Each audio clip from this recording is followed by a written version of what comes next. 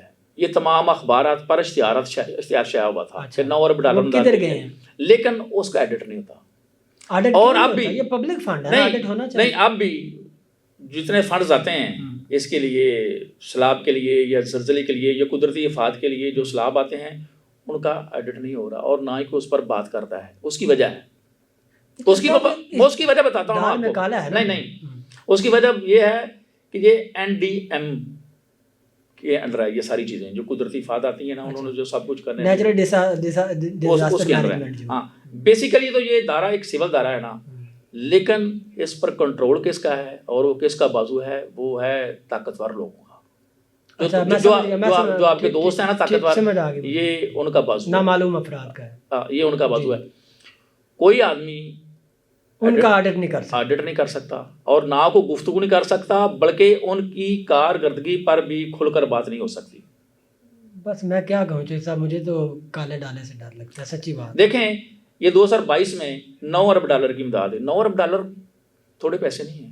ظاہر سی بات، ہم نے 1 ارب ڈالر IMF سے لینا ہوتا ہے، وہ ناک کی لکیریں نکلواتے ہیں اور ہم کان پکڑ کر بیٹھے ہوتے ہیں، لیٹے ہوتے ہیں سڑکوں پر. ہم نا وہ سفارشیں کروا رہے ہوتے ہیں. سفارشیں کیا جو سب وہ کہتے ہیں ہم آپ کو 1 ارب ڈالر دیں گے، اس کے بدلے میں آپ نے بجلی کے بلوں میں اتنا اضافہ کرنا ہے، گیس کے بلوں میں اتنا اضافہ کرنا ہے، یہ ٹیکس لگانا ہے. وہ اپنے سینکڑوں مطالبات ہم نے رکھ اس کے بعد ہمیں وہ دیتے ہیں یہ پورے کریں 1 ارب ڈالر کے لیے. بالکل. یہ 9 ارب ڈالر امداد ملی تھی 2022 میں. وہ کدھر گئے ہیں؟ پیسے کدھر گئے ہیں؟ میں آپ سے پوچھ رہا ہوں. نہیں، اس کا کوئی ایڈٹ نہیں. میں وجہ بتا دی نا آپ کو. تو اس سے تو انٹرنیشنل کمیونٹی بھی بدظن ہوگی. آئندہ جب وہ پیسے دیں گے تو وہ تو انہوں نے کہا ہے کہ بل گیٹس کی جو فاؤنڈیشن ہے کہ ہم خود اس کا جو ہے نا چیک اینڈ بیلنس کریں گے، ہم کسی کو ڈائریکٹ نہیں دیں گے. سر وہ اقوام متحدہ بھی یہی کہہ رہا ہے اور چین بھی یہ کہہ رہا ہے. ہمارے جتنے دوست ممالک ہیں نا، وہ ہمیں ڈائریکٹ امداد دینے کے لیے تیار نہیں ہوتے. تو یہ بہت بڑا سوالیہ نشان ہے نا جو صاحب. یہ سوالیہ نشان میرے پر اور میری جان، یہ سوالیہ نشان میرے پر، عراب پر نہیں ہے، یہ حکمرانوں پر ہے. تو ان کو سوچنا چاہیے نا. نہیں، انہیں سوچنے کی ضرورت نہیں. ان کے سوچنے کے لیے ان کے پاس اور بہت ساری چیزیں ہیں. ان کی یہ ترجیحات میں شامل نہیں ہے. وہ تو چاہتے ہیں کہ ہر سال کوئی نہ کوئی آفت آتی رہے، پیسے آتے رہیں، اس میں سے ہماری کمیشن بنتی رہے، مال کھاتے رہیں. غریب نہیں مرنا ہے نا. مرے غریب، ان کو کیا ہے؟ ان کی صحت پہ کیا اثر ہے؟ ان کو کیا ہے؟ کچھ نہیں. ان کی صحت پر تو کوئی اثر نہیں نہ پڑتا. یہ چیزیں ہیں. اب دیکھیں، پچھلے سال محکمہ موسمیات نے اور دیگر اداروں نے حکومت کو بتایا تھا کہ اس سال 2025 میں سیلاب آئے گا اور بارشوں کی بھی شدت زیادہ ہوگی. حکومت نے 1 سال میں کوئی کام کیا؟ انہوں نے کوئی اس کی پریکاشنز لیے؟ کچھ نہیں کیا. زیرو. مطلب کشتیوں پہ بیٹھ کے زیرو ہم یہ کر دیں گے، وہ کر دیں گے. یہ سر زیرو اور زیرو. اور میری آج بات یہ ریکارڈ پر ہے نا، نیکسٹ ایئر 2026 میں جو آج جتنی بارشیں ہوئی ہیں، جتنا سیلاب ہے، اس سے 22% زیادہ آئے گا بارشیں ہوں گی. اور دیکھنا حکومت اس کے لیے بھی کچھ نہیں کرے گی. نہیں بچے صاحب، مجھے تو حل بتائیں نا. حل کیا ہے؟ مجھے حل چاہیے. مجھے وعدے فوٹویں اور فیس بک پہ ٹکر، ہم یہ کر دیں گے، وہ کر دیں گے. ہیلی کاپٹر میں آپ بیٹھ کے نامعلوم افراد کے ساتھ اوپر سے جائزہ لیتے ہیں. سر صبر سارا ڈرامہ ہے. سر میں بتاتا ہوں. آج سے نہیں، صدیوں سے ہے کہ جو شہر آباد ہوتے تھے نا، وہ دریاؤں کے کنارے پر آباد ہوتے تھے. ظاہر سی بات ہے اس وقت اتنی زراعت نہیں تھی، لوگوں کا جو ہے نا فشریز اور باقی. یہ صدیوں سے چلا رہا ہے کہ ہمیشہ شہر دریا کے کناروں پر آباد ہوتے تھے. یہ دیکھیں ہمارا سکھر اور روڑی ہے. گئے کبھی آپ؟ دریا گزر رہا ہے نا، اس طرف سکھر ہے اور اس طرف روڑی ہے. لیکن اس کا مطلب یہ نہیں آپ دریا کے کنارے بالکل وہاں پہ نہیں بنا دیں. میری بات سنیں نا. پوری دنیا میں بہت سارے شہر ایسے ہیں جہاں سے دریا گزرتے ہیں، لیکن وہاں سیلاب نہیں آتے. اس کی وجہ وہ مینجمنٹ کرتے ہیں. مینجمنٹ ہوتا ہے. دیکھیں، یہ لسبن ہے، یہ پرتگال کا شہر ہے. اچھا، لسبن دریائے تاکس کے کنارے پر آباد ہے. ٹھیک ہے.